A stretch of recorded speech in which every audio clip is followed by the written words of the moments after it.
انسان جو ہوتا ہے وہ خارجی اثر ضرور قبول کرتا ہے، اور اب چونکہ زمانہ ہے پرنٹ میڈیا کا، الیکٹرانک میڈیا کا، سوشل میڈیا کا، تو کسی کونے میں کوئی خبر ہوتی ہے تو وہ پھیل جاتی ہے۔ چیزوں کے اچھے اثرات بھی ہوتے ہیں اور بہت زیادہ برے اثرات بھی ہوتے ہیں۔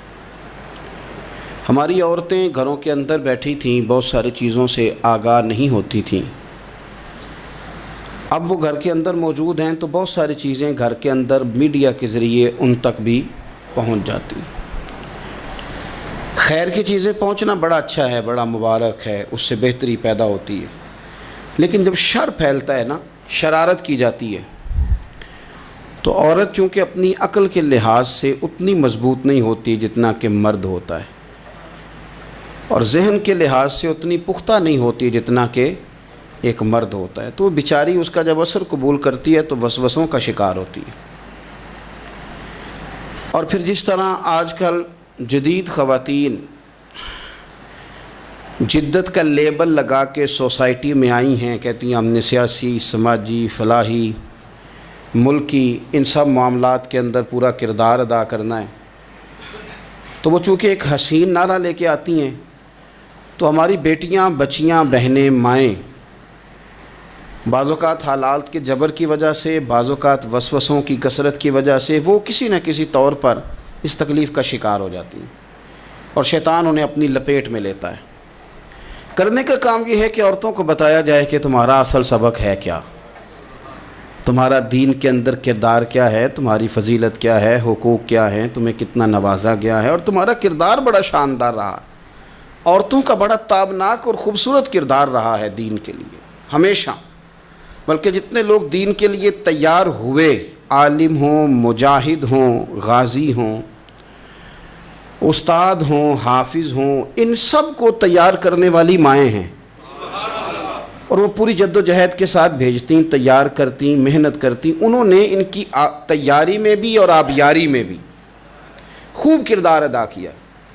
اب یہ کہ مزید آنے والی نسل میں جو ہماری بیٹیاں ہیں، ان کو ہماری جو اسلاف میں خواتین گزری ہیں، ایک تو ان کے کردار سے ہمیں آگاہ کرانا چاہیے، تاکہ بچیاں بجائے آج کی کسی جدید عورت سے جڑنے کی بجائے وہ سیدہ عائشہ صدیقہ سے جڑیں، وہ سیدہ پاک سیدہ فاطمہ الزہرا سے جڑیں، وہ جو کنیزیں ہیں حضور صلی اللہ علیہ وسلم کے دین کی، حضرت ام سلیم کے ساتھ جڑیں، حضرت ام شریک کے ساتھ جڑیں، حضرت ام عمارہ کے ساتھ جڑیں، انہوں نے جڑنا ہو تو حضرت ام سلمہ کے ساتھ جڑیں، وہ ان سب خواتین کے ساتھ ان کا تعلق مضبوط ہو۔ اور دوسرا یہ بھی ایک بات یاد رکھیں کہ 40، 50، 60 عورتیں کسی جگہ نکل کے کوئی دھما چوکڑی کرتی ہیں تو وہ 22 کروڑ کے ملک میں رہنے والی ہماری پاک ماؤں کی نمائندہ کبھی بھی نہیں ہو سکتی۔ اس لیے دنیا ان کا چہرہ دیکھ کے، بلکہ ان کا مکروہ چہرہ دیکھ کے، ہمارے گھروں میں حیا کا پردہ پہن کے بیٹھنے والی عورتوں کو اس پر کبھی بھی وہ قیاس نہ کریں۔ الحمدللہ آج بھی مائیں پاک دودھ پلاتی ہیں تو رسول اللہ کا نام جپنے والے بیٹے پیدا ہوتے ہیں۔ تو اس لیے کوئی ایسی مایوسی، کوئی ایسی کمزوری، کوئی یہ نمائندہ نہیں ہے۔ یہ تو چونکہ دنیا میں ہمارے ہاں ہوتا یہ ہے کہ کوئی بندہ کوئی فضول بات کرتا ہے تو میڈیا اس کو کوریج زیادہ دیتا ہے، تو لوگ سمجھتے ہیں پتہ نہیں کیا ہو گیا۔ ایسی کوئی بات نہیں ہے، یہ تو چند لوگ ہیں، وظیفہ خوار ہیں، خریدے ہوئے لوگ ہیں، اور ان کو جان بوجھ کے لا کے یہاں مسلط کیا جاتا ہے، معاذ اللہ پاکستان کی شکل دکھانے میں کچھ اپنے اس میں ملوث ہوتے ہیں، تاکہ ایک بگڑی ہوئی صورت لوگوں کے سامنے پیش کی جائے۔ یہ وطن ہے داتا علی اجویری کا اور بابا فرید الدین مسعود گنج شکر کا، یہ اللہ والوں کا وطن ہے، یہ حضرت محدث اعظم پاکستان کا وطن ہے۔ اس کے اندر اس طرح کے لوگ کس طرح پنپ سکتے ہیں؟ کوئی ان کا وجود نہیں۔ تو قرآن حکیم نے ہمیں کہہ دیا کہ جو بھی نیک عمل کرے وہ مرد ہو یا عورت ہو، تخصیص کوئی نہیں، ہو مومن، مرد ہو چاہے عورت ہو، فَلَنُحْيِيَنَّهُ حَيَاةً طَيِّبَةً، ہم اسے پاکیزہ زندگی عطا فرمائیں گے۔ اللہ کے پیارے رسول صلی اللہ تعالیٰ علیہ وسلم نے ارشاد فرمایا، حضور علیہ السلام ارشاد فرماتے ہیں کہ مختصر سی بات ہے، مسند امام احمد بن حنبل میں، انسان کے لیے جنت میں چلے جانا نا بہت بڑی کامیابی ہے۔ کیوں؟ اس لیے کہ اللہ کا دیدار بھی جنت میں اور مدینے والے محبوب کا قرب بھی جنت میں نصیب ہوگا۔ رسول کائنات علیہ السلام کے قرب میں بھی جگہ وہیں جنت میں ملے گی، وہیں سب اللہ والوں کی زیارت ہے، وہیں سب کے لیے انعامات ہے، وہیں سب کا بسیرا ہے۔ قرآن مجید نے کہا اصحاب الجنتی ہم الفائزون، اصحاب الجنتی ہم الفائزون، یہ جو جنتی ہیں یہ کامیاب لوگ ہیں۔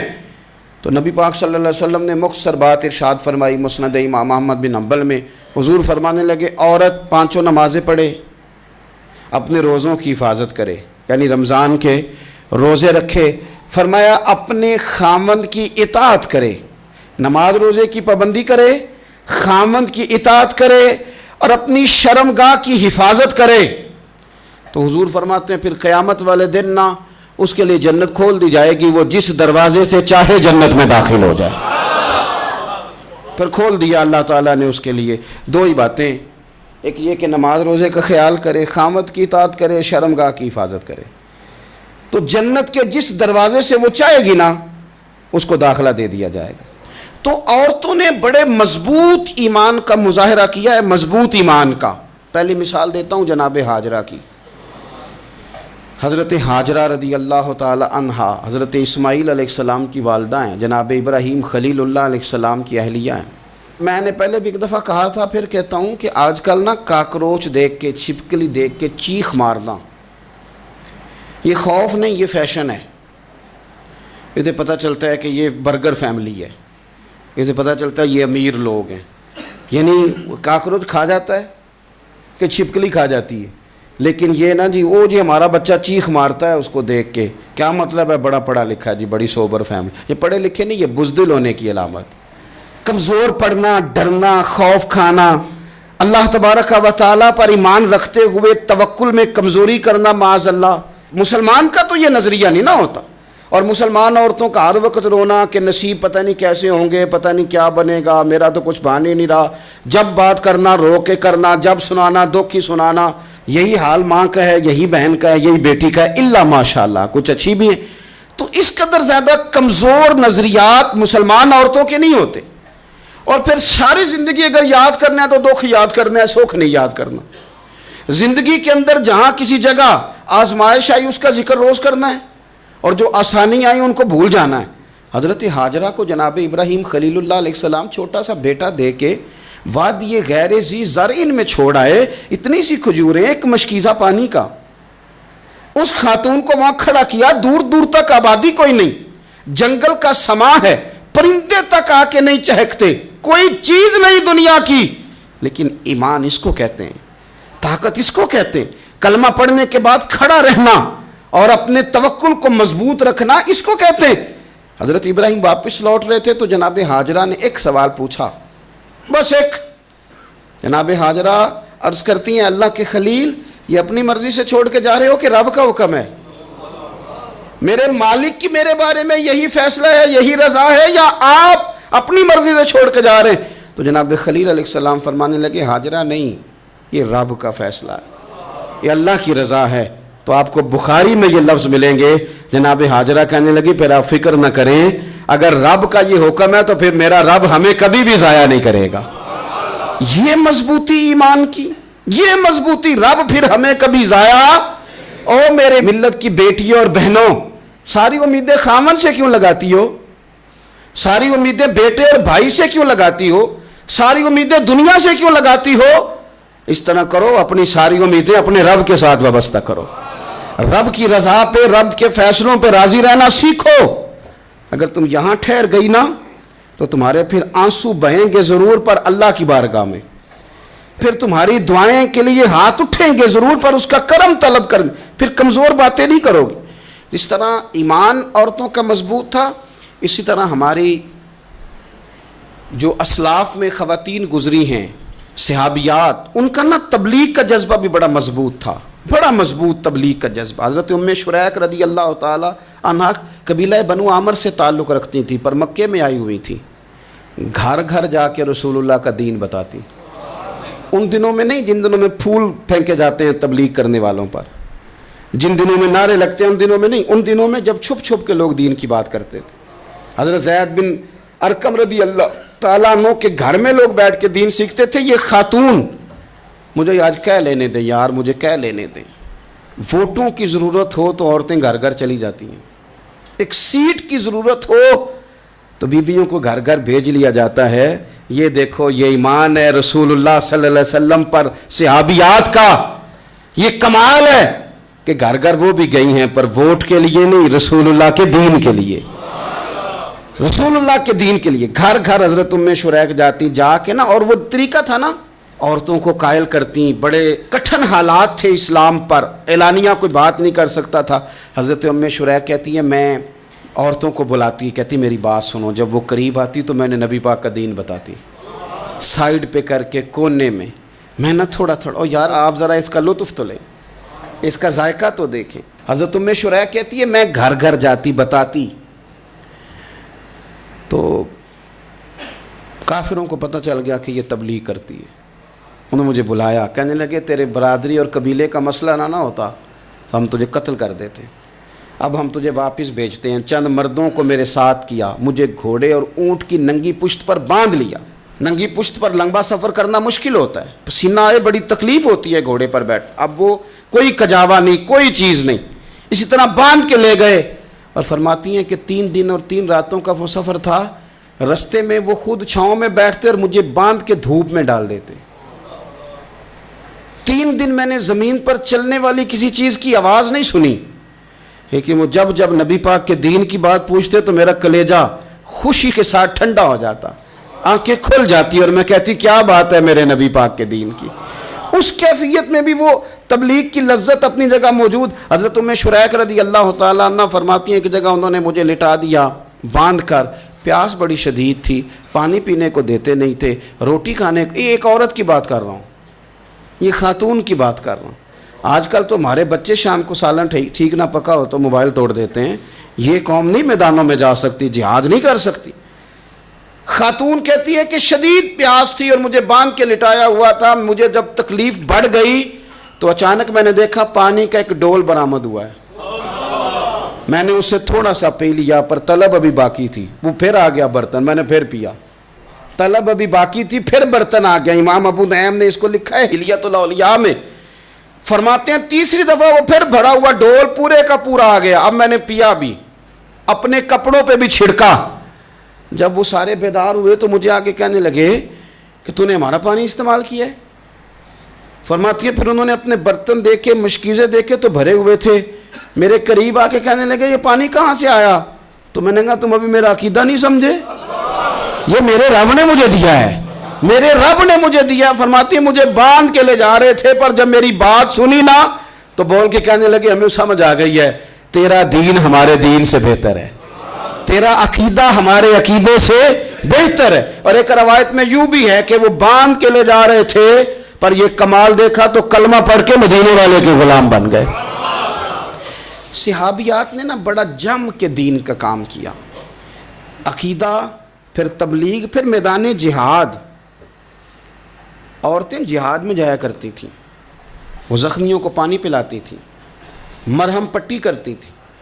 پہلے اپنے جسم کے ساتھ بڑی بڑی پٹیاں لپیٹ کے لے جاتی, جہاں کسی زخمی کو ضرورت ہوتی وہ پٹیاں کرتی, اور اعصابی طور پر مضبوط رہ کے. میدان کے اندر جہاد وہ بندہ کرتا ہے جو یقین کامل کی دولت جسے نصیب ہو, جسے پتہ ہو کہ یہ میں مروں گا تو میرا مرنا رہے گا نہیں, اللہ مجھے شہادت کا درجہ عطا فرمائے گا. لیکن اگر یہیں سے بندہ اپنے آپ کو مطمئن نہ کر سکے تو میدان میں جائے گا.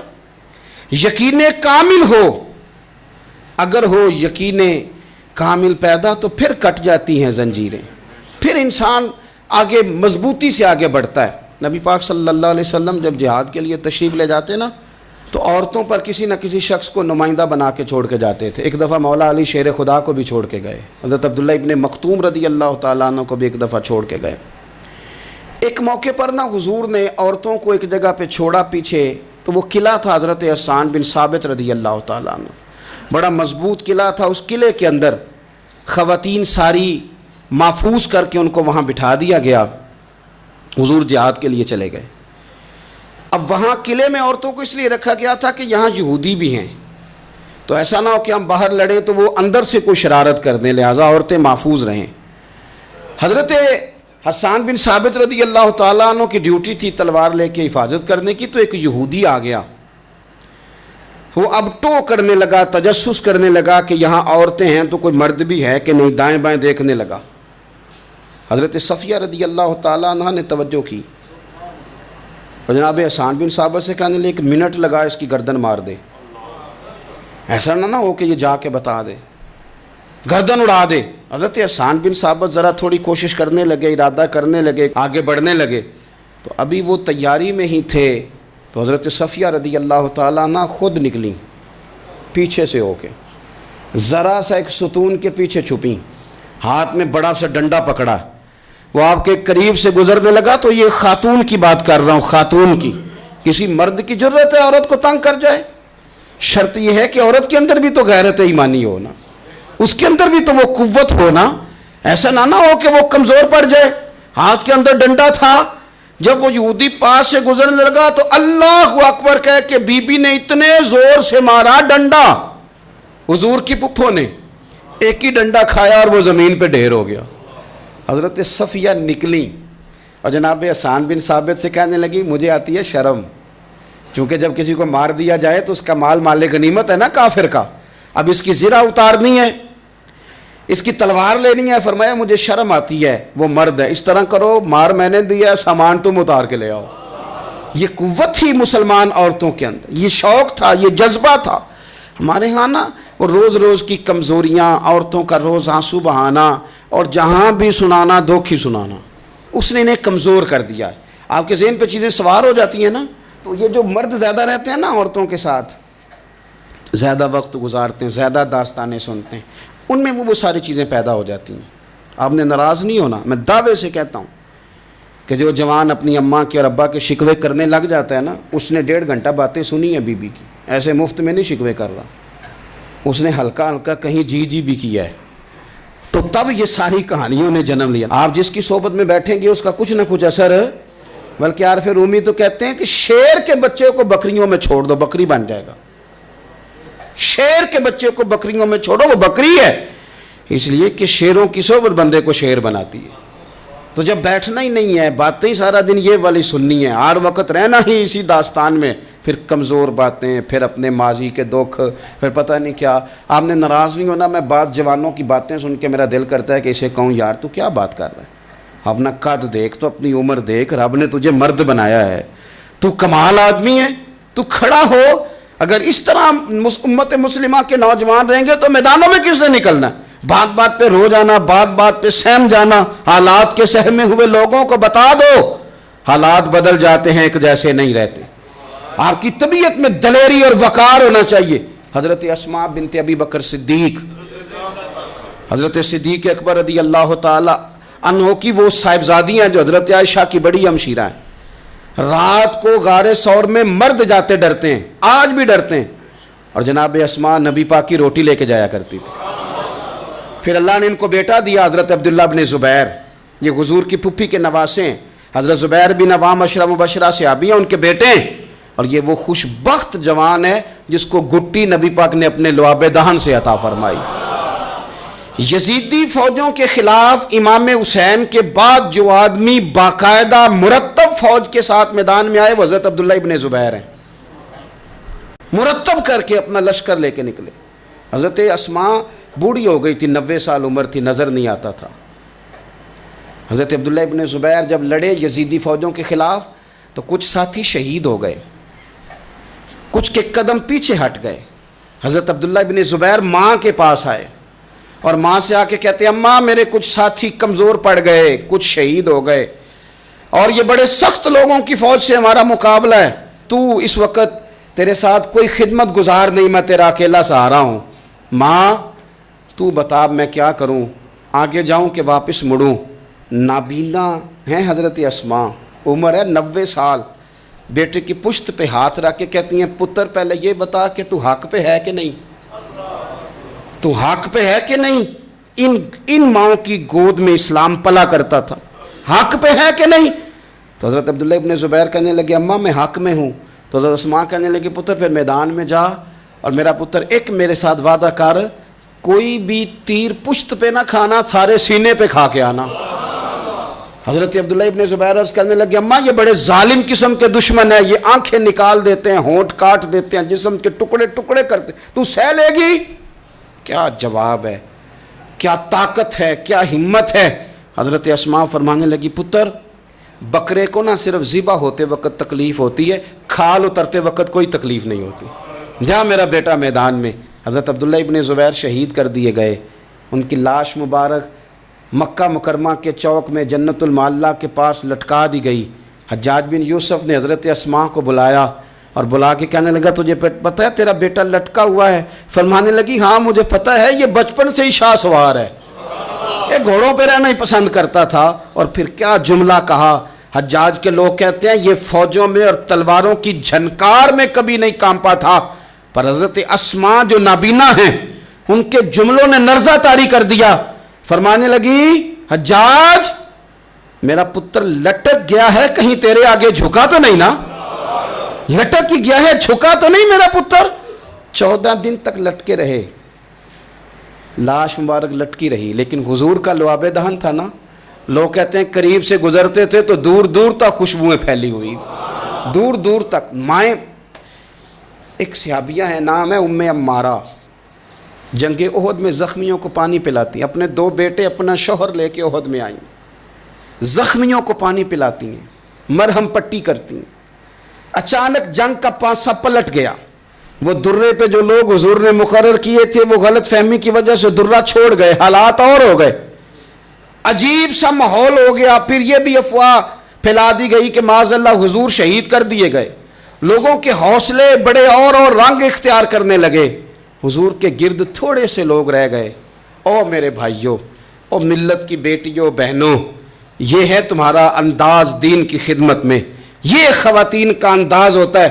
حضرت ام عمارہ پہلے زخمیوں کی مرہم پٹی کرتی تھی، اب سارا کچھ پھینک دیا، تلوار لی اور جا کے نا حضور کے گرد کھڑی ہو گئی، کہنے لگی آئے نا کون آتا ہے میرے کریم کے پاس، آ کے دکھائے نا کوئی، اساں کیتی ہے جان حوالے رب دے، ایسا عشق کمایا ہے اسی مرن تو اگے ہی مر گئے باہو، اساں تا مطلب نو پایا ہے، آ کے کھڑی ہو گئی۔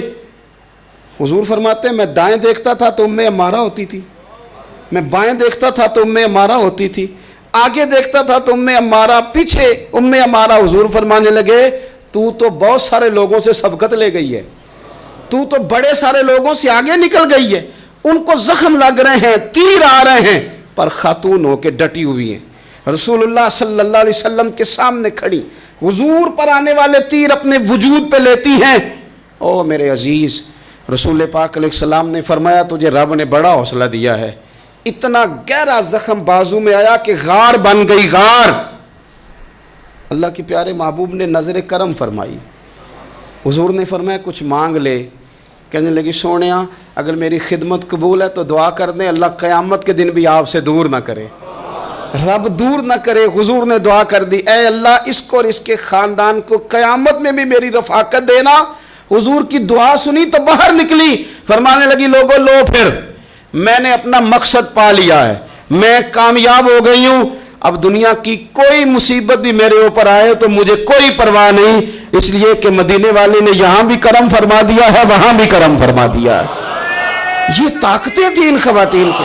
ایک تابعی بزرگ تھے حضرت ابو عبد الرحمن فروغ، صاحب تاریخ بغداد نے لکھا ہے وہ جہاد پہ چلے گئے، 30,000 دینار اپنی بیوی کو جاتے دفعہ دے گئے، کہنے لگے لو پاس رکھ لو، اور بیٹا بھی ماں کی گود میں ہی تھا، کچھ نے لکھا پیدا ہو چکے تھے، کچھ کا کہنا ہے کہ ان کے جانے کے 1-2 ماہ بعد بیٹے کی ولادت ہوئی، اور بیٹے کا نام کیا ہے؟ ربیعہ بن ابو عبد الرحمن، اور یہ بیٹے وہ ہیں جو حضرت امام مالک جیسے لوگوں کے استاد ہیں، حضرت حسن بصری جیسے لوگوں نے ان سے پڑھا، خود جہاد پہ چلے گئے۔ آج تو فوجیوں کی نوکری ہے نا جی، ان کا یہ نظام ہے کہ وہ جاتے ہیں انہیں تنخواہ ملتی ہے، چھٹی پہ آتے ہیں۔ اس زمانے میں یہ تھا کہ مال غنیمت سے حصہ ملتا تھا، اور فتوحات کا یہ طریقہ تھا کہ یہ علاقہ فتح ہوا تو آگے چلے گئے، وہ فتح ہوا تو آگے چلے گئے، وہ فتح ہوا تو آگے چلے گئے، کسی نے لوٹنا ہے تو پابندی نہیں تھی، لوٹ سکتا ہے۔ کچھ لوگ جہاد میں ہی رہتے تھے۔ حضرت ابو عبد الرحمن فروغ 27 سال جہاد میں رہے، 27 سال۔ یہاں تو خاوند باہر ہو تو بہت ساری عورتیں کہہ دیتی ہیں کہ تیرے ابے نے تو صرف پیسے کمائے ہیں، مصیبتیں تو ساری میں نے دیکھی ہیں، معاذ اللہ بعض جگہ، سب نہیں لیکن بعض جگہ کہہ دیتی ہیں کہ وقت تے سارے میں کیتے۔ 27 سال شوہر چلا گیا، واپس ہی نہیں آیا، 30,000 دینار دے کے چلے گئے۔ 27 سال کے بعد خیال آیا گھر کا، اب بیٹا محدث بن گیا، عالم بن گیا، اور کمال یہ کہ رہتے کہاں تھے؟ حضور کے مدینے میں، مدینہ النبی میں، مدینہ منورہ میں صلی اللہ تعالی علیہ وسلم۔ اور ان کے صاحبزادے حضرت ربیہ یہ مسجد نبی میں، حضور کی مسجد میں بیٹھ کے نبی پاک کی حدیث پڑھایا کرتے۔ آئے گھر، دروازے پہ دستک دی، صاحبزادے نے دروازہ کھولا، نہ باپ بیٹے کو پہچانتا ہے نہ بیٹا باپ کو۔ جناب ابو عبد الرحمن اندر داخل ہونے لگے تو صاحبزادے نے کہا بوڑھے میاں میرے گھر میں بغیر اجازت کے کیوں داخل ہو رہے ہیں؟ تو وہ کہنے لگے تو بتا تو نے میرے گھر پہ قبضہ کیوں کر رکھا ہے؟ اب جب بات زیادہ بڑھ گئی تو دونوں جانب سے لوگ جمع ہو گئے، شور اٹھا تو اندر سے والدہ نے سنا، پردہ سرکا کے دیکھا کہ میرے شوہر آ گئے 27 سال کے بعد، 27 سال کے بعد۔ تو آپ اپنے صاحبزادے سے کہنے لگی بیٹا ان کو اندر آنے جو، تمہارے والد ہیں۔ بڑا روئے باپ بیٹا، بڑا روئے۔ ماں اور بیٹے کی محبت کا بھی اندازہ نہیں، پر قرآن پاک پڑھے نا تو دو مثالیں باپ اور بیٹے کے پیار کی بھی ملتی ہیں۔ ایک حضرت یعقوب علیہ السلام کا جناب یوسف سے پیار، اور ایک حضرت ابراہیم کا حضرت اسماعیل سے پیار، اور جناب اسماعیل کی جناب ابراہیم کی فرما برداری کی مثال، اس کا بھی جواب کوئی نہیں۔ باپ اتنا رو رہے ہیں اور بیٹے کی یاد میں، اس کا بھی اندازہ کوئی نہیں کر سکتا۔ باپ بیٹا مل کے بڑا روئے۔ عصر کی نماز کا وقت ہو گیا، حضرت ربیہ جو محدث ہیں وہ وضو کر کے مسجد شریف چلے گئے۔ یہ ابھی چونکہ سفر سے آئے تھے، انہوں نے کھانا وانا کھایا، تھوڑی دیر بیت گئی تو یہ نہیں پوچھا پیچھے حال کیا رہا، پوچھتے ہیں اپنی بیوی سے میرے 30,000 دینار کہاں ہیں؟ تو اہلیہ کہنے لگی مسجد جائیں نا، حضور کی مسجد میں عصر پڑھ کے آئیں، پھر میں بتاتی ہوں پیسے کہاں ہیں۔ حضرت ربیہ نے امامہ باندھا، جبہ پہنا، حضور کی مسجد میں بیٹھے اور حدیث پاک کا درس دے رہے ہیں۔ سامنے حضرت حسن بصری جیسے، امام مالک جیسے لوگ بیٹھے ہیں۔ حضرت ابو عبد الرحمن فروغ جو ان کے والد تھے، عصر کی نماز پڑھ کے نا تو پوچھتے ہیں ایک شخص سے یہ کون ہے نوجوان کالی داڑھی والا، عمر زیادہ نہیں پر کس طرح شوق سے حضور کا دین بیان کر رہا ہے، کون ہے؟ تو بتانے والے نے کہا کہ حضور ایک نا ابو عبد الرحمن نام کے بزرگ ہیں، وہ 27 سال سے جہاد میں گئے ہوئے، یہ ان کا بیٹا ہے۔ یہ سنا کہ میرا پتر اتنا بڑا عالم، چھم چھم آنسو بہے، داڑھی بھر گئی آنسو، حضور کی مسجد میں تشکر کے آنسو، خوب روئے، خوب روئے۔